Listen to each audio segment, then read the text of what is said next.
भिडिअखौ जोबजासे नायदोंब्ला लाइक आरो साबस्क्राइब खालामदो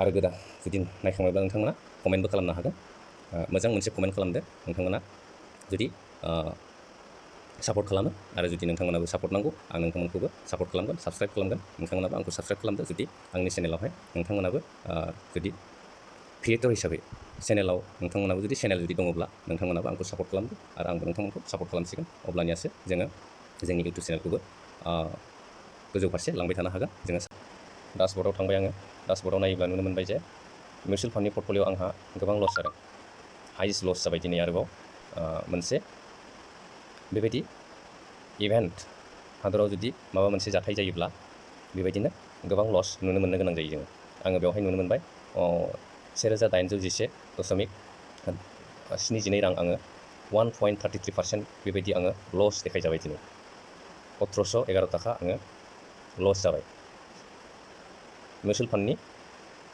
प्रफिट लसआ नोंथाङा बे लसफोरखौ नोंथांनि मबाइलाव खायसे नुबाय नाथाय मिउचुवेल फान्डआव इनभेस्ट खालामोब्ला नोंथाङा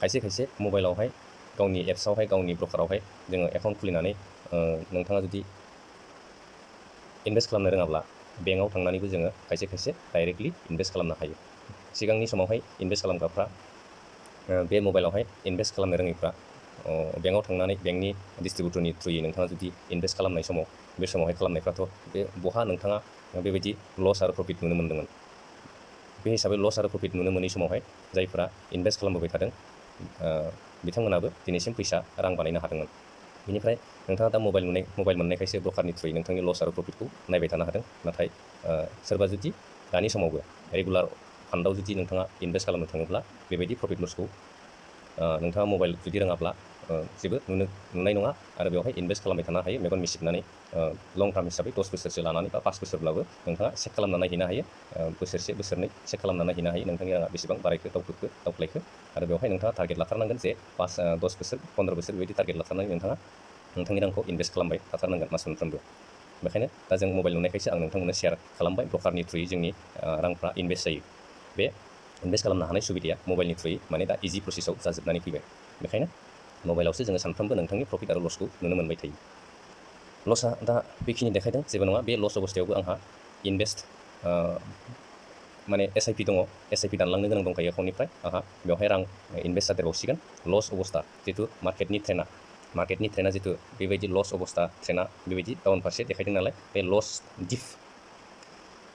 दिप माने लसआव गाहायसिन लसआव नोंथाङा इनभेस्ट खालामनो मोनोब्ला बे लसखौ रिकभार खालामफिननो थाखाय मार्केटआ नैबे नोंथांनि जि समावहाय बे समावहाय प्रफिट जादोंमोन बे समसिम मोनहैस्लाबियावनो नैबे गेजेर ससेयावनो नोंथाङा प्रफिटखौ नुफिनजोबनो हागौ नोंथाङा जेसेबां लस 1800 रां लस जानायखौ नोंथाङा बे समावहाय दिपआव जुदि लस अबस्थायावबो जुदि नोंथाङा नोंथांनि एकाउन्टनिफ्राय जुदि राङा दानलाङोब्ला आरो इनभेस्ट जादेरोब्ला बे समाव नोंथाङा नैबे समसिम मोनफैनायनि सिगांनो नोंथांनि प्रफिटखौ नुफिनजोबनो हागोन बेवहाय जेबो एसेबां टेनसन लानो गोनां गैया नोंथाङा मबाइल थानायखायसो बेबायदि लसखौ नुनानै गिदों जानो हागौ नाथाय गियोब्ला नोंथाङा मिउचुवेल फान्डनि नलेजफोरखौ मोनथिजोबैयाव गिनो हागौ आरो नोंथाङा लस अबस्थायाव रिडिम खालामनानै लायोब्ला मिउचुवेल फान्डआव फैसा दोना होननानै बख'नानै लायोब्ला बे नोंथाङा लस अबस्थायाव बख'बाय नालाय नोंथाङा मिउचुवेल फान्डआव फोथायनो हायि जासिगोन लं टार्माव दोननायफ्रा माबायदि प्रफिट जादों बेवहाय मोननैसो मिउचुवेल फान्डखौ जोङो नायोब्ला नुनो मोनगोन बबे समावहाय लसखौ नुनानैबो गियालासिनो इनभेस्ट खालामबाय थानाय मानसिफ्रा माबायदि प्रफिट जादों आं बेखौ नोंथांमोननो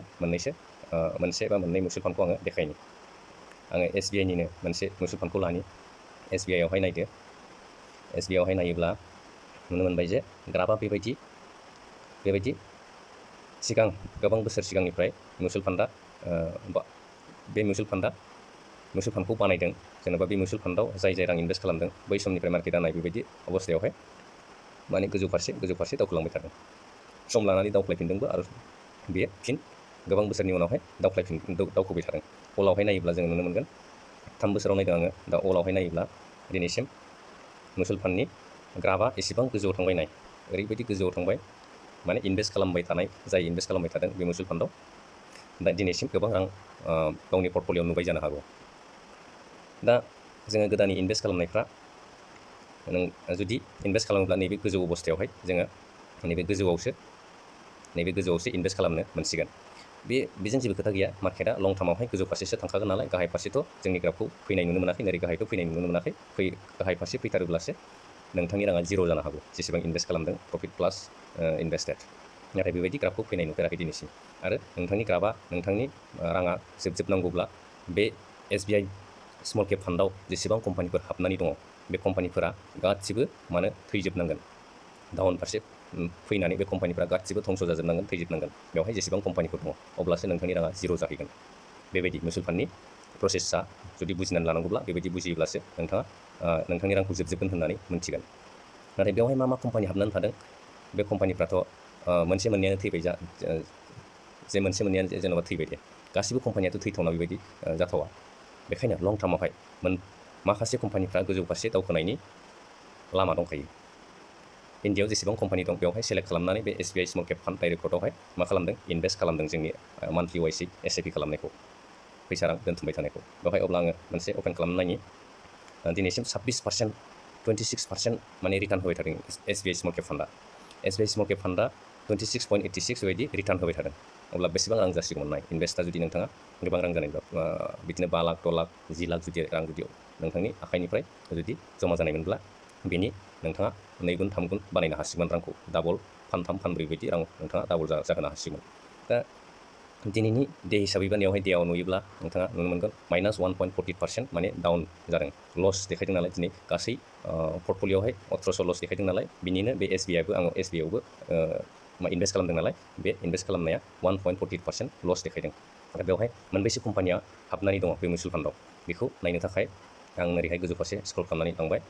नैबेयावहाय नायोब्ला नुबाय जे SBI स्मल केप मिउचुवेल फान्डआव हल्डिंसाव नेवहाय देखायदों 56टा कम्पानियावहाय जोंनि राङा इनभेस्ट जादों।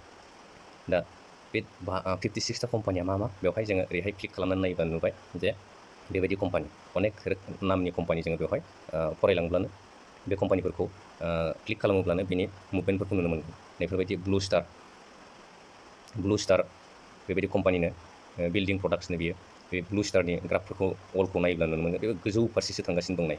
ब्लु स्टारनि ग्राफआ ओरैबायदि गोजौ फारसे नोंथांनो प्रफिट होगासिनो दङ। बे ब्लु स्टारावबो जोंनि राङा इनभेस्ट जादों। बिदिनो मोनफ्रोमबो कम्पानिखौ नोंथाङा बे मिउचुवेल फान्डनि सिङावहाय थांनानै जोङो गासैनिबो पारफरमेन्सखौ सिगांनिफ्राय बेसेबां दिनैसिम बेसेबां दावखोखोना डाउन फारसे थांदों बेखौ नायजोबनो हायो नोंथाङा, बेनिफ्राय इनभेस्ट खालामनो हायो।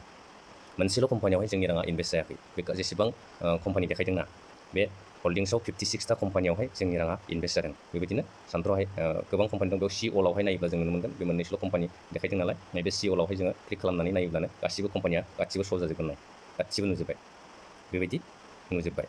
अब्ला जोङो बे कम्पानियावहाय इनभेस्ट खालामथावा माखासे नायनो गोनां दंबावो, जे एक्सपेन्स रेशिय'फोरखौबो नायनांगौ। एक्सपेन्स रेशिय' नायोब्ला बेवहाय एक्सपेन्स रेशिय' नुनो मोनबाय जे बे कम्पानि मिउचुवेल फान्डआव जुदि रां दोनोब्ला एक्सपेन्स रेशिय'आ 0.63% नोंनिफ्राय जेसेबां इनभेस्ट खालामगोन बेनिफ्राय 63% माने रां एसे दानलांबाय थागोन। बेनो बिथांमोननि माने चार्ज लानाय एक्जिट लट आरो टेक्स, बेबायदि आरो एक्सपेन्स रेशिय'आव मा लिरनाय दंनाय, expense ratio' exit load and tax, बेबायदि चार्ज नोंथांनि इनभेस्टनिफ्राय बा नोंथांनि प्रफिटनिफ्राय उनावहाय दानगोन एसे। दा बेवहाय बेखिनिखौ एसे जोङो एनालाइसफोरखौ खालामनानै जोङो इनभेस्ट खालामनो हायोब्ला मोजांसिन। एक्सपेन्स रेशिय' बायदिसिनाफोरखौ फरायजोबनो हायो। जों बिदिनो फान्ड मेनेजमेन्ट, सोर फान्ड मेनेजमेन्ट खालामदों बेवहायबो जोङो नायजोबनो हायो, फिउ डिटेल्सआव नायनो हायो। आं बेखिनिखौनो देखायबाय। भिडिअआ गोबां गोलाव जाबाय। नेक्स्टआव आङो एक्सप्लेन खालामबावसिगोन मिउचुवेल फान्डआव माबायदि जोङो माखौ नायनानै जों इनभेस्ट खालामनांगौ। दा फान्ड साइजखौबो नायनानै इनभेस्ट खालामनांगौ। फान्ड साइजआ 33,000 crore बेबायदि बे मिउचुवेल फान्डआव जमा जानानै दं। नों इनभेस्ट खालामनाय गोबां मानसिफ्रा इनभेस्ट खालामनाय रांफोरा जमा जायै 33 crore रां बेवहाय जमा जाबाय। बे फान्ड साइज, बे फान्डआव जमा जाजोब्बाय। बयबो बेवहाय फैसा माने इनभेस्ट खालामजोबनानै दोनदों। बे हिसाबै गोबां बुरजा रां बेवहाय जमा जाबाय। दिनैसिम मानसिफ्रा रावबो बे मिउचुवेल फान्डआव इनभेस्ट खालामालासिनो थायाखै। बेखायनो बिसिम बे फान्ड साइजआ देरलांगासिनो दङ। नोंथांनि राङा जेसेबां बारायलांगोन बेवहायनो नुनो मोनजोबगोन। बयनिबो रांफोरखौ बेवहायनो बारायनायखौ बोसोर इयारलि वाइसै जोङो बेसेबां बारायदों बेखौ जोङो नायोब्ला चेन्ज जाबाय थानाय नुनो मोनगोन। खायसे रिडिम खालामगोन, खायसे इनभेस्ट खालामगासिनो दङ लं टार्म हिसाबै। दा आंनि रिटार्नआ बेवहाय 9.32% मोननानै दंथ'यो। लसखाय आरो एसे खमायबावबाय, 10%सिम थांबायमोन। बेनिफ्राय इनभेस्टेड एमाउन्टआ 2,500 बेबायदि इनभेस्ट जाबाय आरो जमा जाबाय आंनि राङा। बेनिफ्राय जोङो नेवहाय लिरनाय मोनदों 500निफ्रायबो जोङो इनभेस्ट खालामनो हायो, 500 रांजोंबो स्टार्ट खालामनो हायो। दा बेखायनो आङो 500 रांजों इनभेस्ट खालामजेनदों बेवहाय गोदानै। बेनिफ्राय जोङो इयारलि बारायलांनोबो हागोन बेखौ 1000 हायो 2000 हायो जों बारायलांनोबो हायो मडिफाइ खालामफिननो हायो बे रांखौ बेखिनियानो अब्ला आं मिउचुवेल फान्डनि पर्टफलिय'खौ एनालाइज खालामनानै नोंथांमोननोबो एसे जुदि सोरबाफोर बुजिनो लुगैदोंब्ला आंनि बे एसे एक्सप्लेन खालामनायफोरखौ बुजिनानै लादो आरो बे मिउचुवेल फान्डआव नोंथांमोना इनभेस्ट खालामथारनांगौ आं बेखौ रेकमेन्डेसन होआखै इडुकेसन सोलोंनायनि थाखायल'सो नोंथांमोना आङो बे मिउचुवेल फान्डखौ लानानै ग्राफफोरखौ खोन्थानाय जादों नोंथांमोना मिउचुवेल फान्डनि माखासे नलेज लाबावनानै इनभेस्ट खालामनो हागोन बुजिग्रोनानै लाग्रोनानै बेनि उनावसो इनभेस्ट खालामबानो जाबाय भिडिअखौ जोबजासे नायदोंब्ला लाइक आरो साबस्क्राइब खालामदो आरो जुदि नायखांबायब्ला नोंथांमोना कमेन्टबो खालामनो हागोन मोजां मोनसे कमेन्ट खालामदो नोंथांमोना जुदि सापर्ट खालामो आरो जुदि नोंथांमोनाबो सापर्ट नांगौ आं नोंथांमोनखौबो सापर्ट खालामगोन साबस्क्राइब खालामगोन नोंथांमोनाबो आंखौ साबस्क्राइब खालामदो जुदि आंनि चेनेलावहाय नोंथांमोनाबो जुदि क्रिएटर हिसाबै चेनेलाव नोंथांमोनाबो जुदि चेनेल जुदि दङब्ला नोंथांमोनाबो आंखौ सापर्ट खालामदो आरो आंबो नोंथांमोनखौ सापर्ट खालामसिगोन अब्लानियासो जोङो जोंनि इउटुब चेनेलखौबो गोजौ फारसे लांबाय थानो हागोन जोङो